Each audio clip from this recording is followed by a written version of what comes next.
बिस्मिल्लाहिर्रहमानिर्रहीम। अस्सलामुअलैकुम। सबसे पहले तो आप सबको रमज़ानुल मुबारक की तीसरी सहरी और इफ्तारी मुबारक।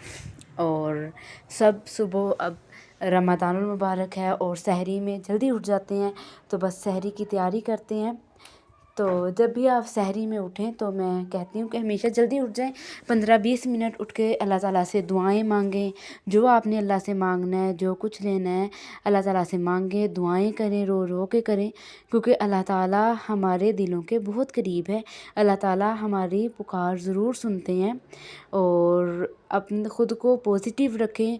और ये जो रमज़ानुल मुबारक है, ये कुरान का महीना है और जितना हो सके आप कुरान पाक की तिलावत करें। और उसके बाद जब आप सुबह सो के उठें तो सबसे पहले तो आप एक गर्म गिलास पानी का लें, ठीक है। अब मैं यहाँ पे सहरी वगैरह अल्हम्दुलिल्लाह करके आ गई हूँ। तो अब सहरी जब करें तो सबसे पहले उससे पहले एक गिलास आप गर्म पानी का लें, तो उसको पिएं। इससे क्या होता है कि जो आपका मतलब कि जितना भी फ़ैट है ना, मतलब कि वो मेल्ट होता है। और आपने रोज़ा रखना होता है, और रमज़ान में आपको पता है ऑयली चीज़ें हम जितना बच लें ना फिर भी खाई जाती हैं, और कोई बात नहीं, खाई भी जाती हैं, तो इसमें कोई इशू नहीं है। क्योंकि रमज़ान में ये ऑयली चीज़ें होती हैं, खा लें लेकिन कम खा लें। जैसे कि मैंने पहले भी बताया तो कि रमज़ानुल मुबारक में चीज़ें खा हो जाती हैं, लेकिन को आप स्टार्टिंग में खा लें, ठीक है, कुछ डेज़। उसके बाद फिर आप अपनी जो है हेल्दी डाइट पे आ जाएं, ठीक है। अब हेल्दी डाइट अब स्टार्टिंग में भी इस तरह से रखें कि रोज़े के बाद जब आप चाय भी पी लेते हैं, ठीक है, उसके बाद तकरीबन आप तरावी के बाद 1 कप ग्रीन टी का ले लें और वॉक कर लें, नहीं तो और कुरान पाक की ज़्यादा से ज़्यादा तिलावत करें। तो ख़ुद को मोटिवेट रखें, क्योंकि ये रमज़ानुल मुबारक जो है नेकियां कमाने का महीना है। और जी देखिए, यहाँ पे मैं अपने असर की नमाज़ पढ़ के भी फ्री हो गई। और जी, रमज़ानुल मुबारक तो पता है आपको नेकियां कमाने का महीना है। और आपको पता है जब किसी को पता चले कि फ़लाँ जगह कोई ब्रांड पे ना सेल लगी है, by one get one free है, तो औरतें कैसे भागी हुई जाती हैं। और यहाँ पे तो एक नेकी के बदले कितनी कितनी नेकियां दी जाती हैं। और आता है कि तरावी के एक सजदे की इतनी इतनी जो है वो ज़्यादा नेकियां दी जाती है। तो आप तरावी को भी ज़रूर अदा करें, उसके लिए भी ज़रूर टाइम निकालें।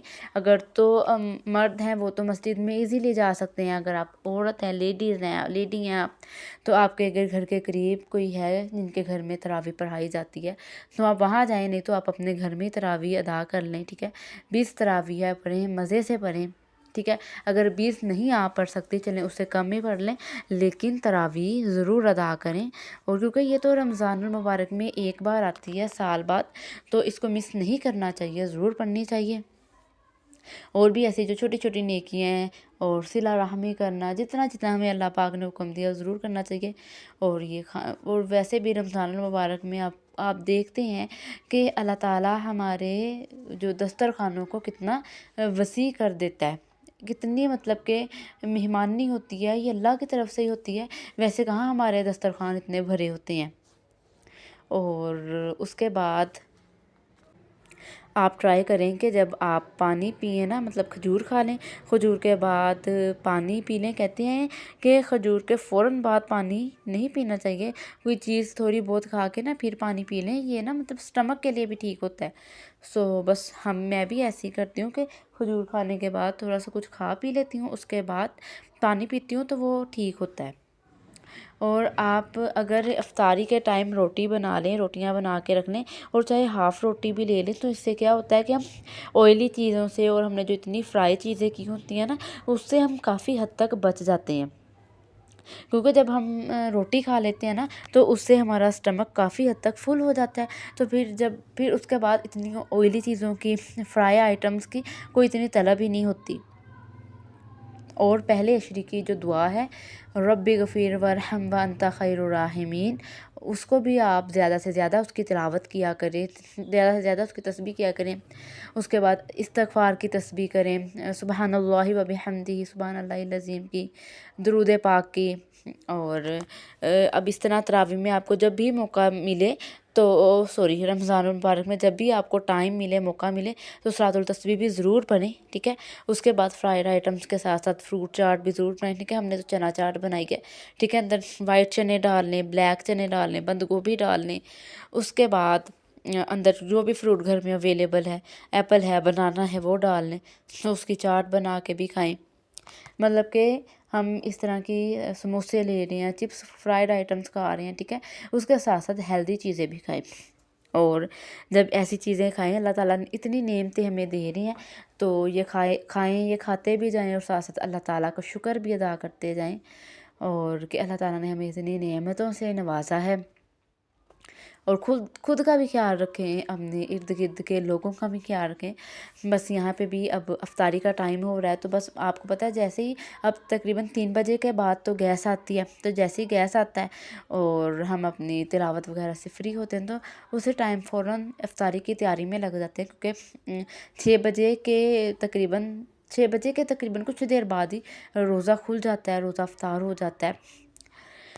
और फिर बस उसलिए जल्दी लग जाते हैं। और यहाँ पे मेरे ये बाबा लेके आए थे समोसे, तो मैं वो प्लेट में डाल रही थी, डिशेस में और प्लेट में। और ये मैं एक प्लेट बना के दे रही थी। हमारे घर गेस्ट आई थी आंटी मेरी, तो उनके लिए मैं बना रही थी। इस तरह भी ठीक होता है कि ये जो हम मतलब घर वाले हैं, हम तो खा लेते हैं, मतलब कि हमारे लिए तो इजी होता है। लेकिन जो गेस्ट आए ना, तो अगर हम उनको इस तरह से बना के दे दें ना, तो वो इजी हो जाता है। क्योंकि फिर जब रोज़ा खुलता है ना, तो उस टाइम नहीं होता कि ये ले लें, ये ले लें, नहीं, आप क्या करें, क्योंकि ज़ाहिर है जो गेस्ट आए हैं उनका भी रोज़ा है और आपका ख़ुद का भी रोज़ा है। और रोज़े के टाइम मतलब कि जब हम सारा दिन के भूखे होते हैं और जब एकदम से हम खाते पीते हैं ना, तो सम टाइम तबीयत ना थोड़ी नढाल सी हो जाती है।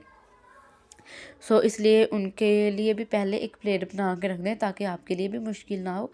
और वो आप उनको दुआ करते हैं ना अफ्तारी के टाइम, तो ज़रूर दुआ करनी चाहिए, ठीक है। आप पहली बात कंप्लीट करते हैं कि आप उनके आगे वो प्लेट बना के रख दें, ताकि जैसे ही रोज़ा अफ्तार हो तो वो अपनी प्लेट अपने सामने से लें और उसको खा लें, ठीक है।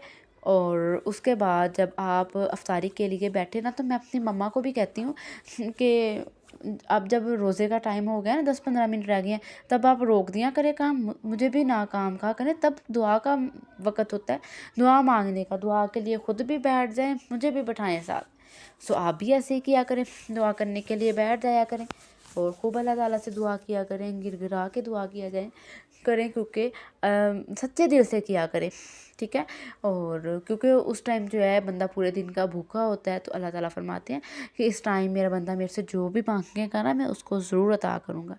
और आपको पता है कि हमारे अल्लाह ताला हमसे कितनी मोहब्बत करते हैं। और आपके साथ इतनी बातें होगी और साथ साथ मैंने अपनी चाय भी बना ली। तो मेरे ख्याल से तो हमने तरावी के रोज़ा इफ्तार करने के बाद कुछ देर बाद ईशा हो जाती है, फिर ईशा की नमाज़ के साथ हमें तरावी भी पढ़नी होती है। तो मैं तो मतलब ज़रूर सजेस्ट करती हूँ अपने घर वालों को भी और ख़ुद को भी कि चलो हाफ़ कप ले लो टी, लेकिन ज़रूर ले लो, उससे ना बंदा कुछ एक्टिव हो जाता है। क्योंकि हम इतनी, एक तो हमारा रोज़ा होता है, उसके बाद हम फ्राइड आइटम्स खा लेते हैं, तो ना हम ज़रा तबीयत हमारी स्लो हो जाती है। सो अगर हम टी ले लेना, तो थोड़ा हम एक्टिव हो जाते हैं।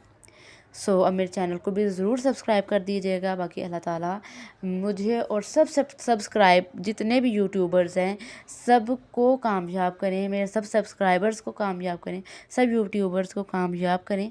और अल्लाह ताला सबकी हिफाजत फरमाएँ, सबकी इज़्ज़तों की हिफाजत फरमाएँ। और बहुत सी दुआ में याद रखिएगा। अल्लाह हाफ़िज़।